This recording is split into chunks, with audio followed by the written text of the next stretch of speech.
அன்பு சொந்தங்களே வணக்கம். அன்பு அண்ணன் தம்பிங்களுக்கு, அன்பு அண்ணன் பொண்டாட்டி தம்பி பொண்டாட்டிமாருங்களுக்கு, எங்கள் அப்பா அம்மாவை மட்டும் தெருவில் விட்டுறாமல் பார்த்துக்கோங்க. உங்கள் சொத்து வேணாம், உங்கள் சுகம் வேணாம், ஏன் உங்கள் வீட்டுக்கு வரும்போது எங்களுக்கு சாப்பாடு தண்ணி கூட வேணாம், வேண்டான்னு கூட சொல்லிவிடுங்க.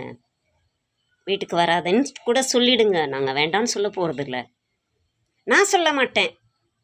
எனக்கு அப்படி ஒரு சொந்தம் இருந்து வர வேணான்னு சொன்னால் நான் அதை எதுவும் சொல்ல மாட்டேன், ஏற்றுப்பேன். எனக்கு ஒரு அண்ணன், எனக்கு ஒரு தம்பி இருந்து நீ எங்கள் வீட்டான வராத அப்படின்னு சொன்னால் நான் வராமல் நின்றுடுவேன். ஏன்னா அது தெரியல, ரொம்ப ரோசம். ஆனால் அப்பா அம்மான்னு ஒருத்தர் இருக்கிறாங்க இல்லையா, அதனால் வராதுன்னு சொன்னால் போகாமல் இருக்க முடியாது இல்லைங்களா, அவங்களுக்காக போய் ஆகணும். எங்களுக்கு உங்கள் அப்பா அம்மா கூட தான் பிறந்தோம், அவங்க அப்பா அம்மா தான் பெற்றாங்க, உங்கள் கூட தான் பிறந்தங்கிற வாரிசு சர்டிஃபிகேட்டில் கூட சேர்த்துக்காதீங்க. ஆனால் எங்கள் அப்பங்க அம்மாவை நடுத்தெருவில் விடாமல் பார்த்துக்கோங்க.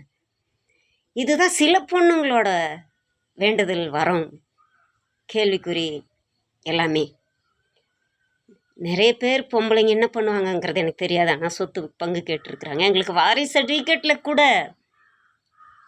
எங்களை சேர்த்துக்காதீங்க. ஆனால் எங்கள் அப்பங்க அம்மாவை நடுத்தெருவில் விட்டுறாதீங்கன்னு எல்லா பொண்ணுங்க சார்பிலையும் கேட்குறேன்.